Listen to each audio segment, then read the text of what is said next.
શું નામ છે તમારું? રાજુભાઈ ધીરુભાઈ ગોતા. ક્યાં રહો છો તમે? હરિભાઈ ધારી.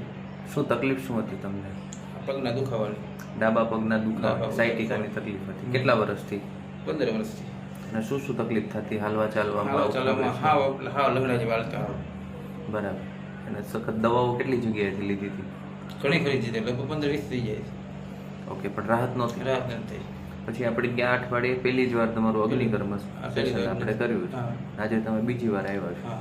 એક જ વખત અગ્નિકર્મ સેશન કર્યું પછી કેટલો ફેર લાગે? 70-80%. અત્યારે હાલવા ચાલવામાં કોઈ તકલીફ છે? કાંઈ નહીં. કશી જ તકલીફ આવડી નથી. અને દુખાવામાં દુખાવો નહીં. એકદમ રાહત થઈ ગઈ છે. હા. તો શું કહેશો, અગ્નિકર્મ સારવાર કરાય કે પછી આજીવન દવાઓ લેવાય? અગ્નિકર્મ જ કરાય. આજીવન દવા થોડી લેવાય. શું નામ છે દાદા તમારું?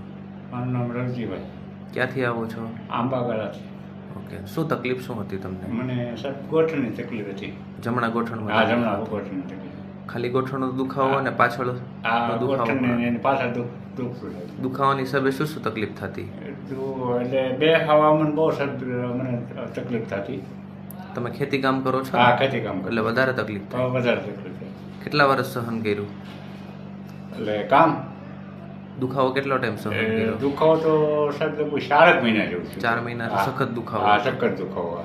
પછી શું શું સારવાર કરી હતી એની? સારવાર તો મેં ઘણી કરી, પણ તમારી પાસે આવીને સાહેબ મને બહુ રાહત થઈ. અગ્નિકર્મ ટ્રીટમેન્ટ આપણે ચાલુ કરી પછી એકદમ હા, રાહત મને થઈ. બહુ રાહત થઈ. પછી આ સિવાય તમારા ઘરના કેટલા સભ્યો અત્યારે આ સારવાર લે છે? કોણ અત્યારે કોણ લે સારવાર છે? મારા ઘરના 4 સભ્યો લે છે. 2 એકમાં અમારા માડી અને 2 મારા બેન.